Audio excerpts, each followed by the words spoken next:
नमस्ते दोस्तों, स्वागत है आपका फार्मा टुडे ऑफिशियल चैनल में, जहां हम लाते हैं हेल्थ और साइंस की सबसे बड़ी और ताज़ा खबरें आसान हिंदी में। आज के वीडियो में जानेंगे, नई एआई टेक्नोलॉजी अब चेहरे से बताएगी आपकी असली उम्र। नई वैक्सीन से सालाना फ्लू शॉट्स की ज़रूरत हो सकती है ख़त्म। अब जूते और मोजे देंगे आपको चोट से पहले चेतावनी। पैरों की देखभाल में नई तकनीक। 60 वर्ष और उससे अधिक आयु के लोगों को चिकनगुनिया वैक्सीन एक्सचीक से बचने की सलाह।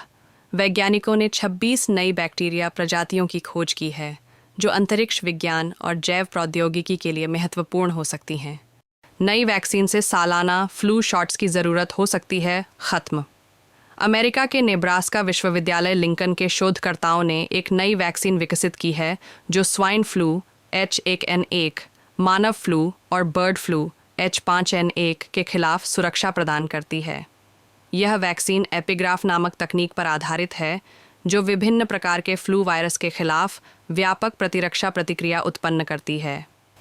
चूहों पर किए गए परीक्षणों में यह वैक्सीन प्रभावी साबित हुई है। शोधकर्ताओं का मानना है कि यह वैक्सीन सालाना फ्लू शॉट्स की आवश्यकता को समाप्त कर सकती है। हालांकि मानव परीक्षणों की आवश्यकता है और इसके व्यावसायिक उपयोग में कुछ समय लग सकता है। यह विकास ऐसे समय में हुआ है जब दुनिया भर में फ्लू के मामलों में वृद्धि देखी जा रही है और वैज्ञानिक एक सार्वभौमिक फ्लू वैक्सीन की खोज में हैं। यह नई वैक्सीन इस दिशा में एक महत्वपूर्ण कदम हो सकती है। अब जूते और मोजे देंगे आपको चोट से पहले चेतावनी। पैरों की देखभाल में नई तकनीक। अब पहनने वाले जूते और मोजे सिर्फ स्टाइल के लिए नहीं, बल्कि आपकी सेहत की सुरक्षा के लिए भी तैयार हो चुके हैं। स्मार्ट टेक्नोलॉजी की मदद से ऐसे फुटवियर बनाए गए हैं जो चलने के तरीके, पैरों पर पड़ने वाले दबाव और त्वचा के तापमान पर नज़र रखकर आपको चोट या परेशानी होने से पहले ही अलर्ट कर सकते हैं। कैसे काम करते हैं ये स्मार्ट जूते और मोजे? स्मार्ट इंसोल्स, जूते के अंदर लगने वाली परत, इसमें लगे सेंसर आपके चलने का तरीका पहचानते हैं और बता सकते हैं कि पैर पर ज़्यादा दबाव कहाँ पड़ रहा है। अगर चलने का तरीका बिगड़ा हुआ है तो ये 90% तक सटीकता से पता लगा सकते हैं कि आगे चलकर कोई चोट हो सकती है। स्मार्ट मोजे, ये मोजे आपके पैरों की त्वचा का तापमान और दबाव चेक करते हैं। इससे अगर पैरों में सूजन, जलन या कोई अल्सर बनने वाला हो तो पहले से ही जानकारी मिल जाती है। किन लोगों के लिए सबसे फ़ायदेमंद? डायबिटीज़, मधुमेह के मरीजों के लिए, खिलाड़ी, एथलीट्स, बुजुर्ग और न्यूरोलॉजिकल बीमारियों से जूझ रहे लोग। क्या फ़ायदा होगा?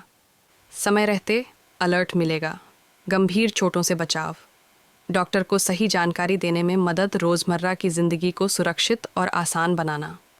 हाल ही में प्रकाशित एक लेख में विशेषज्ञों ने बताया कि रात में वाईफाई राउटर बंद करने से शरीर पर कोई महत्वपूर्ण जैविक प्रभाव नहीं पड़ता।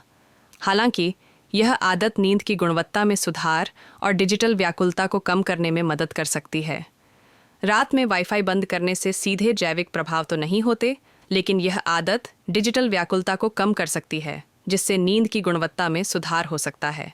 विशेषज्ञों के अनुसार रात में वाईफाई बंद करने से देर रात स्क्रीन उपयोग में कमी आ सकती है, जिससे मेलाटोनिन उत्पादन बेहतर हो सकता है और नींद का चक्र सुधर सकता है। रात में वाईफाई राउटर बंद करना कोई आवश्यक स्वास्थ्य उपाय नहीं है, लेकिन यह एक अच्छा डिजिटल डिटॉक्स अभ्यास हो सकता है। यह आदत नींद की गुणवत्ता में सुधार और मानसिक स्वास्थ्य को बेहतर बनाने में सहायक हो सकती है। नासा की अत्यधिक स्वच्छ क्लीन रूम्स में वैज्ञानिकों ने 26 नई बैक्टीरिया प्रजातियों की खोज की है, जो अंतरिक्ष विज्ञान और जैव प्रौद्योगिकी के लिए महत्वपूर्ण हो सकती हैं। ये सूक्ष्म जीव अत्यधिक कठोर परिस्थितियों में जीवित रहने की क्षमता रखते हैं, जो अंतरिक्ष जैसे वातावरण में जीवन की संभावना को समझने में मदद कर सकते हैं।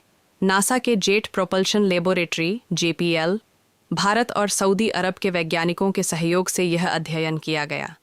क्लीन रूम्स को अत्यंत स्वच्छ और नियंत्रित वातावरण बनाए रखने के लिए डिज़ाइन किया गया है, ताकि अंतरिक्ष यानों को किसी भी प्रकार के जैविक संदूषण से मुक्त रखा जा सके। इसके बावजूद इन कमरों में कुछ बैक्टीरिया प्रजातियां पाई गईं जो कठोर परिस्थितियों में भी जीवित रह सकती हैं। ये नए खोजे गए बैक्टीरिया एक्सट्रीम फाइल्स हैं, जो अत्यधिक तापमान, विकिरण और रासायनिक सफाई प्रक्रियाओं को सहन कर सकते हैं। इनमें विशेष जीन पाए गए हैं जो DNA की मरम्मत, विषाक्त पदार्थों के डिटॉक्सिफिकेशन और सीमित पोषक तत्वों में जीवित रहने की क्षमता प्रदान करते हैं। इन सूक्ष्म जीवों की खोज से यह समझने में मदद मिलती है कि कैसे कुछ जीव अंतरिक्ष जैसी कठोर परिस्थितियों में भी जीवित रह सकते हैं। यह खोज अंतरिक्ष मिशनों के दौरान अनजाने में होने वाले जैविक संदूषण को रोकने के लिए महत्वपूर्ण है। इन बैक्टीरिया की विशेषताएं खाद्य संरक्षण, चिकित्सा, जैव प्रौद्योगिकी और औद्योगिक प्रक्रियाओं में नवाचार के लिए उपयोगी हो सकती हैं। इनकी अनुकूलन क्षमताएं नई जैव प्रौद्योगिकियों के विकास में सहायक हो सकती हैं। अमेरिका की खाद्य एवं औषधि प्रशासन (FDA) और रोग नियंत्रण एवं रोकथाम केंद्र (CDC) ने 60 वर्ष और उससे अधिक आयु के लोगों को चिकनगुनिया वैक्सीन IXCHIQ से बचने की सलाह दी है। यह चेतावनी वैक्सीन से जुड़ी गंभीर जटिलताओं और 2 मौतों की रिपोर्ट के बाद जारी की गई है। क्या हुआ है? IXCHIQ वैक्सीन, जो एक जीवित लेकिन कमज़ोर चिकनगुनिया वायरस पर आधारित है, को लेकर 17 गंभीर प्रतिकूल घटनाओं की सूचना मिली है। इनमें से 2 मामलों में मृत्यु हुई है, एक मस्तिष्क की सूजन एन्सेफेलाइटिस और एक हृदय संबंधी जटिलता के कारण। प्रभावित व्यक्तियों की आयु 62 से 89 वर्ष के बीच थी। इन घटनाओं के चलते FDA और CDC ने इस आयु वर्ग के लिए वैक्सीन के उपयोग पर अस्थायी रोक लगाने की सिफारिश की है। वैक्सीन के बारे में IXCHIQ वैक्सीन को फ्रांसीसी कंपनी वल्नेवा द्वारा विकसित किया गया है और इसे नवंबर 2023 में FDA द्वारा अनुमोदित किया गया था। यह वैक्सीन एक जीवित कमज़ोर चिकनगुनिया वायरस पर आधारित है, जिससे वैक्सीन लेने वालों में चिकनगुनिया जैसे लक्षण उत्पन्न हो सकते हैं। आगे क्या? FDA और CCD वर्तमान में इस सुरक्षा मुद्दे की समीक्षा कर रहे हैं। जब तक यह मूल्यांकन पूरा नहीं होता, तब तक 60 वर्ष और उससे अधिक आयु के लोगों को IXCHIQ वैक्सीन से बचने की सलाह दी गई है। एजेंसियां इस आयु वर्ग के लिए वैक्सीन की सुरक्षा पर और जानकारी प्रदान करेंगी, लेकिन यह चेतावनी वरिष्ठ नागरिकों और चिकित्सकों के लिए महत्वपूर्ण है, खासकर यदि वे विदेश यात्रा की योजना बना रहे हैं या चिकनगुनिया प्रभावित क्षेत्रों में रह रहे हैं। इससे यह स्पष्ट होता है कि आयु और स्वास्थ्य स्थिति को ध्यान में रखते हुए वैक्सीन चयन और उपयोग में सावधानी बरतनी चाहिए।